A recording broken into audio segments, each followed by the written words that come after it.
Welcome to this explainer, where we're going to dive deep into the UVM sequencer and decode exactly how it acts as the ultimate traffic cop for your verification test benches.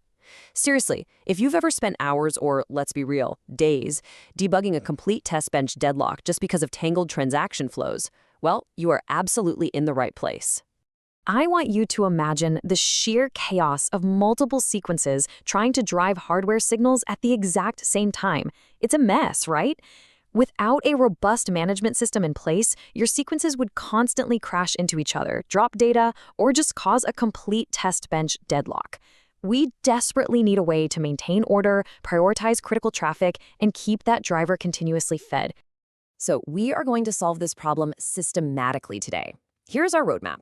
We'll cover the sequencer's foundational role, peek under the hood at its architecture, walk through the complete transaction lifecycle, master the arbitration rulebook, and finally look at how you can take absolute control with advanced requests. All right, let's kick things off with Section 1, Meet the UVM Sequencer. Think of the sequencer as the ultimate traffic cop, standing right between your high-level sequences and the pin-level driver. Its entire job, ensuring orderly execution. You see, sequences generate the abstract data, but they don't actually talk to the driver directly. Instead, they hand their items over to the sequencer.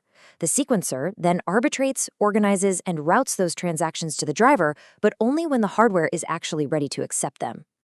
Moving on to Section 2, Sequencer Architecture and Ports. To understand how this traffic cop never drops a packet, we really need to understand how it's built. If we trace the UVM class hierarchy, you'll notice the sequencer branches into two main variants at the very bottom. You've got the standard UVM sequencer, which uses a pull mechanism, and then the UVM push sequencer. Now, that standard pull sequencer is what you are going to use, honestly, 99% of the time, because that's where the driver actively requests the items. And the physical wiring for this connection relies on a dedicated TLM pathway, known as the sequence item pull port. Your driver implements a SeqU item port, while the sequencer provides the corresponding export and implementation. This highly specific handshake is exactly what makes cycle-accurate hardware driving possible in the first place. All right, Section 3, the transaction flow. Now the rows are built and we get the ports, let's track a day in the life of a single transaction flowing from the sequence, right through the sequencer and into the driver. Let's trace the actual code execution. In your sequence block, you invoke wait4grant to politely ask the arbiter for the green light. Once it's granted, sendRequest fires the item over. Simultaneously, down in your driver loop, it's calling getNextItem to pull that request in, it wiggles the physical pins, and then, this is super important, it absolutely must fire off itemDone to close the loop. The fundamental mental model you really need to lock in here is this. The driver is the consumer. It is actively pulling data, requesting transactions when it's actually ready. Now contrast this with the sequencer side, which always acts as the producer, constantly trying to push data down.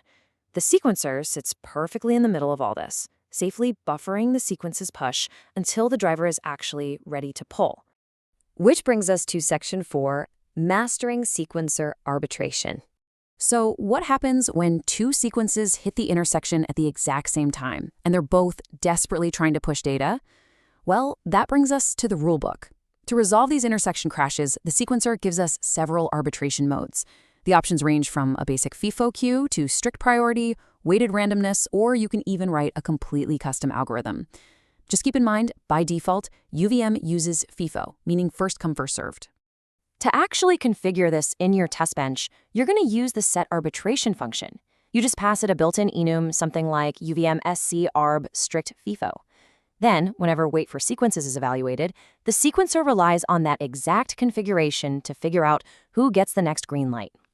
Let's actually compare that default with something a bit more advanced. Imagine an urgent interrupt sequence triggers in your design. You absolutely do not want it waiting around at the back of a FIFO line behind thousands of standard background packets, right? By configuring a strict arbitration mode, you ensure that urgent interrupt teach over the driver the very millisecond it's ready. And finally, Section 5, Advanced Request Handling. When you need absolute, uninterrupted control over the driver, you actually have two really powerful tools. Lock is kind of the polite way to do it. It waits in the normal arbitration line, but once it gets to the front, it completely locks out all other sequences until it's done.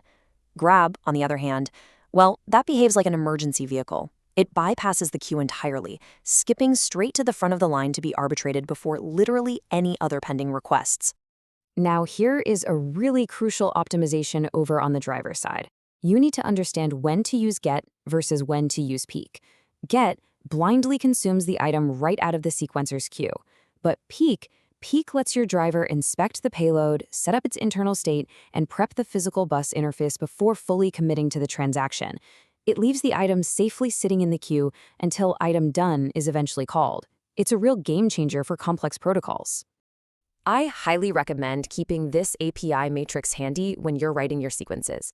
Memorizing who calls what, and specifically ensuring that your sequence actually blocks on wait for item done, is exactly how you prevent those dreaded dropped packets and random simulation hangs.